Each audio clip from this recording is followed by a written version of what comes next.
Hi everyone, welcome back. Today is Wednesday, April 22nd, and this is the next lesson in your algebra unit.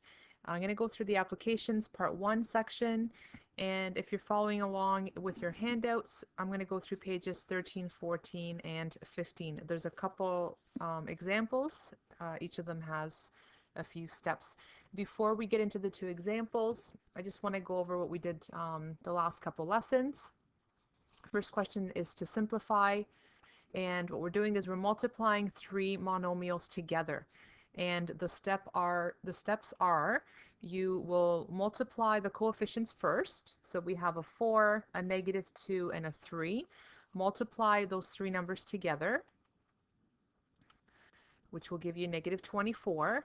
And then take a look at what letters we have. So we have some x's and some y's. And because we're multiplying, we're going to add the exponents on the letters that are the same. So we have an x with an exponent of 3 and an x with an exponent of 1. So we are adding x plus 3 plus 1 for the x. And then we have a y with a 2 exponent and a y with a 5 exponent. So we're going to add those two numbers together, 2 plus 5. Okay, which gives you -24x to the 4, y to the 7. All right, second warm-up question.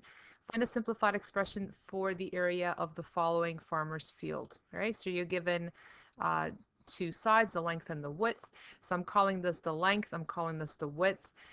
It doesn't matter which is the length, which is the width, but that's just what I've chosen. Area of a rectangle is length times width. So I'm going to take this expression up here, 3ab plus 12, and multiply it by this expression 4a squared. Just like that. And then what I've done is I've just moved this term to the front. All right, so I flipped them. And now I'm going to multiply everything in the bracket by the monomial in the front. So if you want to put your little rainbows in, okay, I'm multiplying 4a squared times 3ab, and then I'm multiplying 3a squared times 12. And I'm just showing my work here, okay, just showing what I'm multiplying. You should be doing the same thing. So 4a squared times 3ab is 4 times 3 is 12, right? We're doing the same method that we did up here, multiplying monomials together. All right, now I'm multiplying this monomial by that monomial. 4 times 3 is 12, and then you add the exponents on the same letters. So we have an a squared and an a to the 1, so 2 plus 1 is 3, and then b. And then do the same thing for the second part. Okay, that would be 4 times 12 is 48, a squared. And that's it. We can't go any further because now we're adding terms, and this has a different ending compared to this term here. So that question is finished. All right, so the two examples for application that I have. First one is we have Todd recently graduated from high school and has started his own landscaping business. To run his business effectively, he must keep track of the weekly payroll for his employees. His crew works the same number of hours each week, except in bad weather. The following table shows how each employee is being paid. So there's Todd here. He gets paid $600 a week no matter what. That's his salary. He's got a truck driver who gets paid $10 an hour plus $150 for expenses. Experienced assistant that gets $14 an hour, and a student laborer that gets $8 an hour. Okay, so I've just posted, I just pinned the same information up here so we can see it as we go through the questions. So the first one for part A, it says if X represents the number of hours worked each week, write an algebraic expression to represent the weekly earnings for each employee. All right, so we know X is going to be the number of hours. For Todd, he doesn't have a regular hourly rate, right? It just says he just gets paid $600 a week, so that is his weekly earning. So we can have that there. Truck driver gets paid $10 an hour plus $150 for expenses, right? So how are we going to represent that? $10 per hour, and each hour is X. So we're going to say 10X, right? 10 times the number of hours that he works plus 150. That's his expenses that he's going to get every week, no matter how many hours he works. And then the assistant gets paid $14 an hour. So that would just be 14 times X, or 14X, and labor $8 an hour, which is 8X. Okay, so we can use these expressions to figure out how much each person is going to get paid. So if I said the laborer worked 20 hours that 1 week, how much did they get paid, right? It would be 8 times 20 hours. Do all the expressions contain X, Y, or Y not? This one doesn't up here, all right? And the reason is that Todd doesn't get paid per hour. He gets paid $600 no matter what, right? He just gets his flat rate $600. So we don't need to have an X in his expression.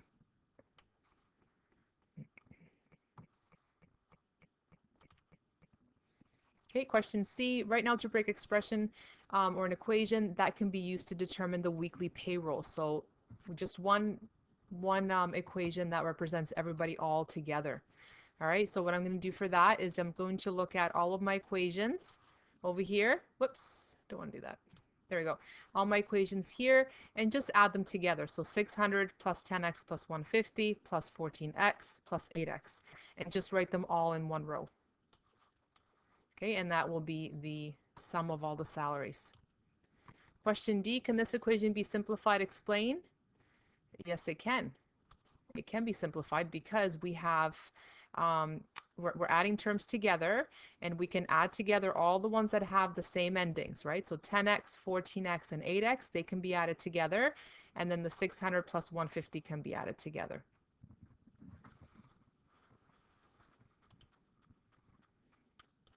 Part E, occasionally the crew must work over 40 hours in a week. When this happens, they're paid time and a half for hours above 40. Todd does not pay himself overtime. Calculate the hourly overtime rate for the other 3 employees. So what this means is the truck driver will get paid $10 an hour for the first 40 hours, and then any hours over that, he's going to get paid time and a half. Time and a half means he's going to get his 10 hours plus 50% more of those $10 per hour, right? So it would be 15. Okay, so to figure out what the rate is, you take your $10 and multiply it by 1.5. The assistant normally gets $14 an hour. Anything over 40 hours would be 14 times 1.5. So $21 an hour, and the laborer would get $12 an hour. Okay, so those rates are for any hours that are over 40. Okay, so if the truck driver worked for, let's say, 42 hours, for the first 40 hours, he would get paid $10 an hour, so $400. And then for the extra 2 hours, he would get paid $15 an hour. So for the additional 2 hours, he would get an additional $30. Okay, question F. If X represents the regular hours worked up to 40 and Y represents the overtime hours above 40, write an expression that represents the weekly earnings for each employee. And then G, write a simplified equation that represents the total weekly payroll, including overtime. Okay, so I'm going to write the expression that represents the weekly earnings for each employee first. And I just summarized that in this chart here. So we've got regular hours are going to be represented by X, and then overtime hours are going to be represented by Y, because they're going to be a different rate. So we want to distinguish between them. So there's my regular pay and my overtime pay that I figured out earlier. And then my expressions are just going to be the addition of 10X plus 15Y, 14X plus 21Y, and so on. Okay, don't forget, for the truck driver, he still gets his $150 a week, no matter what, for his expenses. And then Todd gets $600 regardless.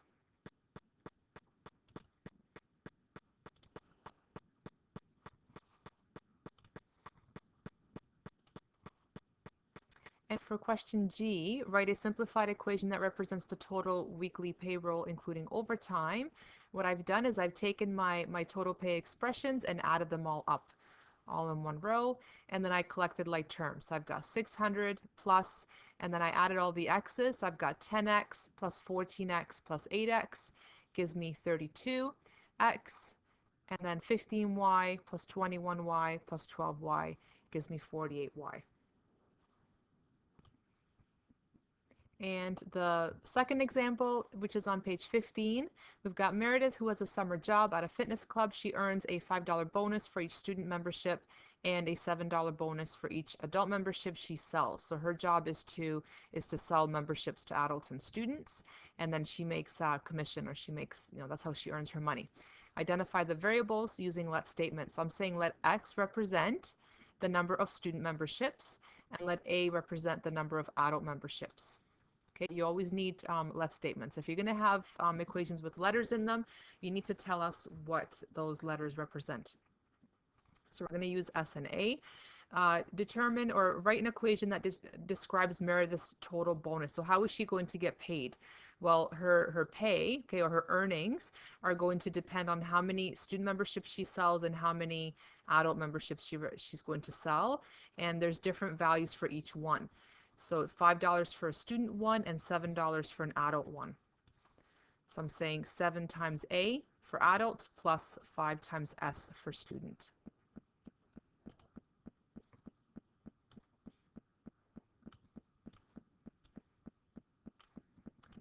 Okay, question C, how much will Meredith's bonus be if she sells 10 adult memberships and 12 student memberships?